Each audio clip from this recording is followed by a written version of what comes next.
Por um governo a favor do Brasil. Artigo escrito por Samuel Hannan. A República Federativa do Brasil, formada pela união indissolúvel dos estados, dos municípios e do Distrito Federal, constitui-se em Estado democrático de direito e tem como fundamentos a soberania, a cidadania, a dignidade da pessoa humana, os valores sociais do trabalho, da livre iniciativa e do pluralismo político. É o que dispõe o artigo 1º da Constituição Federal de 1988. Nossa Carta Magna também preconiza, no parágrafo único desse artigo inicial, que todo o poder emana do povo, e por ele é exercido por meio da eleição direta de seus representantes. De uma forma simplificada, o cidadão comum entende que o povo, através do voto em eleições democráticas e livres, elege seus representantes para, em seu nome, cobrar tributos da população e devolver o produto arrecadado sob a forma de serviços essenciais, como saúde, educação, saneamento, segurança pública, habitação e atenção social. Já se passaram 35 anos da promulgação da Constituição Cidadã, e nesse período, o país foi governado por 8 presidentes da República, dos quais 4 representantes dos maiores partidos políticos, PSDB, PT, MDB e PL, e com diferentes perfis ideológicos. Cabe agora uma indagação. Os presidentes que governaram o país a partir de 1988 cumpriram suas obrigações expressas na Constituição? A resposta, isenta, sem qualquer viés político, ideológico, partidário ou de mera simpatia, é não. Todos fracassaram, e é fácil comprovar essa assertiva. Na educação, o Brasil ocupa hoje apenas a 66ª posição entre as nações avaliadas pela Organização das Nações Unidas, ONU, por meio do Programa Internacional de Avaliação de Estudantes, PISA 2022. A grande maioria dos nossos jovens não sabe interpretar textos nem resolver os mais simples exercícios de matemática. Na segurança pública, o quadro não é mais animador. Perdemos as guerras para as facções criminosas, milícias, contraventores e outros agentes do crime, a ponto de sermos considerados o 4º país mais violento ou inseguro do mundo, em termos de segurança pública, física e patrimonial, registrando a trágica estatística de 44 mil homicídios por ano. Quando se trata do maior bem da humanidade, a saúde, embora tenhamos o SUS, que mesmo com limitações orçamentárias tem apresentado bons resultados, os serviços prestados aos cidadãos estão muito aquém das necessidades mínimas da população. São longas as filas para consultas, exames e cirurgias especializadas, muitas vezes custando a vida de cidadãos desesperados. Faltam hospitais, equipamentos e remédios. Evoluímos quase nada em matéria de saneamento básico e temos uma das piores marcas dos governos dos últimos 35 anos. De acordo com o censo 2022, 44% da população brasileira ainda não tem acesso à coleta de esgoto. Em 2020, o Instituto Brasileiro de Geografia e Estatística, IBGE, já constatava por meio da Pesquisa Nacional de Saneamento Básico, PNSB, que 39,7% dos municípios brasileiros não dispõem de serviço de esgotamento sanitário, condição com reflexo direto na saúde pública. Matéria publicada no site Poder 360, em março de 2024, com base no censo 2022, revela que 49 milhões de brasileiros vivem em lares sem acesso a saneamento básico. Isto significa que os dejetos de 24,3% da população são depositados em fossos e valas ou seguem para rios, lagos, córregos ou para o mar. O direito à habitação, essencial para a dignidade humana, também prevista no artigo 1º da Constituição Federal de 1988, tornou-se letra morta. O déficit habitacional ainda é enorme, apesar de programas sociais que não dão conta de atender à demanda reprimida, nem atendem a todas as faixas da população. O Índice de Retorno do Bem-Estar Social, IRBES, indicador insuspeito, retrata perfeitamente a realidade dos serviços essenciais ofertados aos brasileiros. Nele, o país ocupa a última posição, 30º lugar, entre as nações com maior carga tributária no mundo. Ou seja, o Brasil cobra muito em impostos, 14º lugar no ranking mundial, e retribui pouquíssimo ao cidadão contribuinte. Vale a pena destacar que nos últimos 35 anos, o Brasil experimentou o aumento de carga tributária bruta em 50%, 1988, cerca de 22,5% do PIB e hoje 33,7% do PIB. Significa dizer que não se pode apontar como causa dos fracassos das políticas públicas a falta de recursos financeiros, porque esse argumento não se sustenta.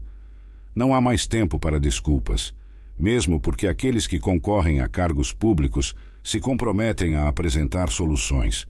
Já passou da hora, portanto, de o Brasil reconhecer seus problemas, muitos antigos, recorrentes, e buscar, de fato, caminhos para resolvê-los ou, ao menos, atenuá-los, sem o que a população de todas as classes sociais e de todas as regiões do país jamais terão uma vida digna.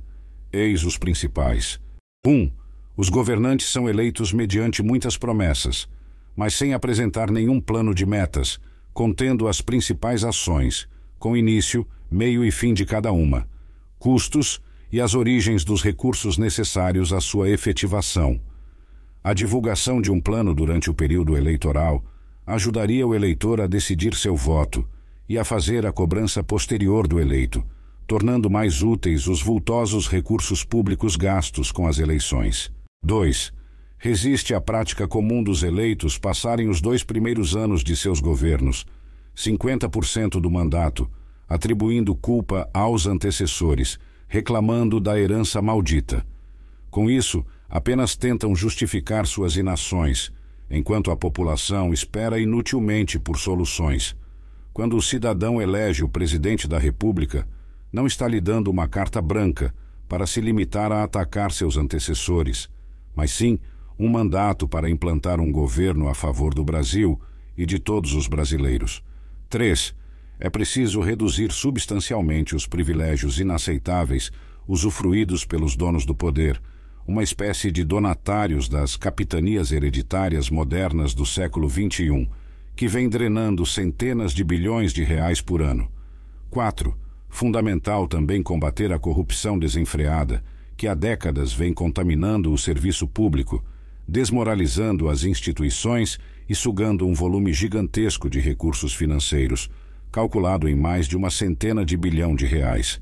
No ranking da percepção da corrupção, hoje o Brasil ocupa a 104ª posição entre 180 países, o que significa dizer que há 103 países com setor público mais honesto que o brasileiro.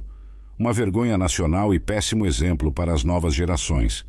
A Operação Lava Jato é um exemplo do tamanho da corrupção no Brasil. O Supremo Tribunal Federal, STF, anulou grande parte das condenações dos envolvidos, mas não inocentou os ex-condenados nem concluiu pela inexistência da corrupção. A reviravolta ocorreu por irregularidades ou ilegalidades processuais. É urgente alterar a legislação, tornando imprescritíveis os crimes praticados contra a administração pública para dar uma resposta efetiva à sociedade e mostrar, especialmente aos mais jovens, que o crime não compensa e a corrupção não é meio de vida. É sempre bom recordar Louis Brandeis, ex-juiz da Suprema Corte norte-americana, segundo o qual a luz do sol é o melhor desinfetante. Portanto, transparência total em todas as ações é sempre recomendável.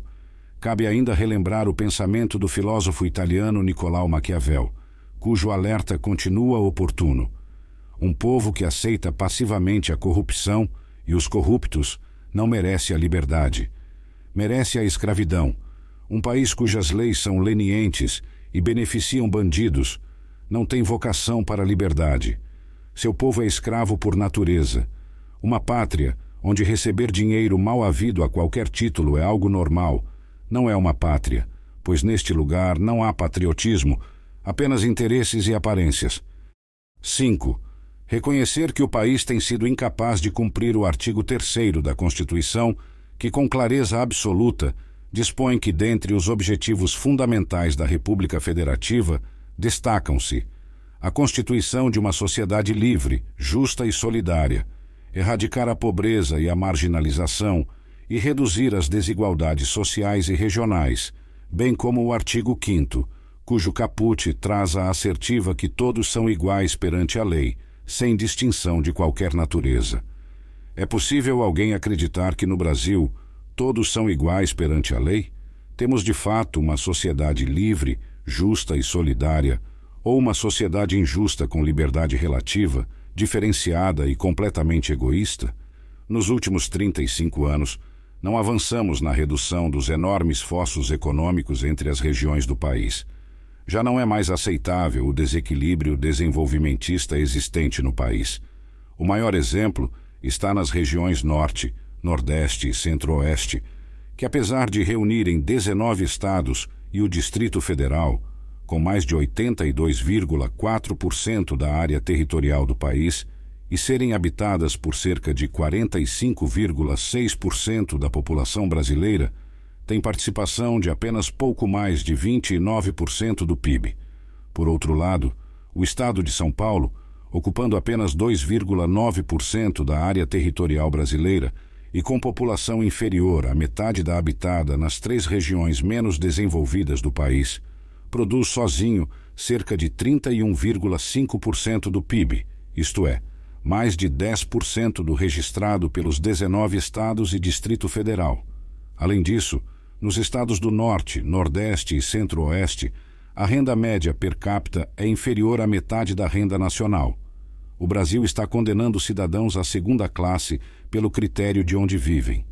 Para piorar, as disparidades sociais seguem gigantes, com 1% da população mais rica detendo 48% da riqueza nacional.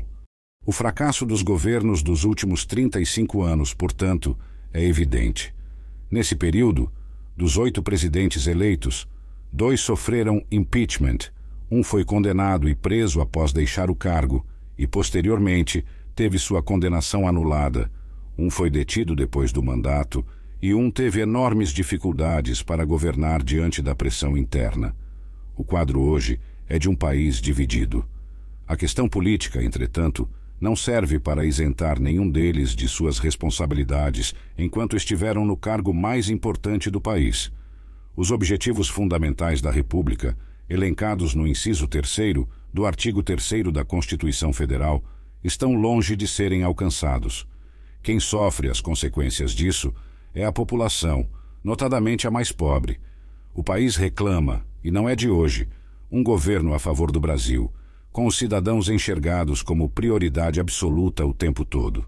Samuel Hanan é engenheiro com especialização nas áreas de macroeconomia, administração de empresas e finanças, empresário, e foi vice-governador do Amazonas, de 1999 a 2002.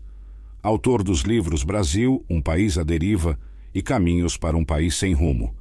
Acesse o site samuelhanan.com.br.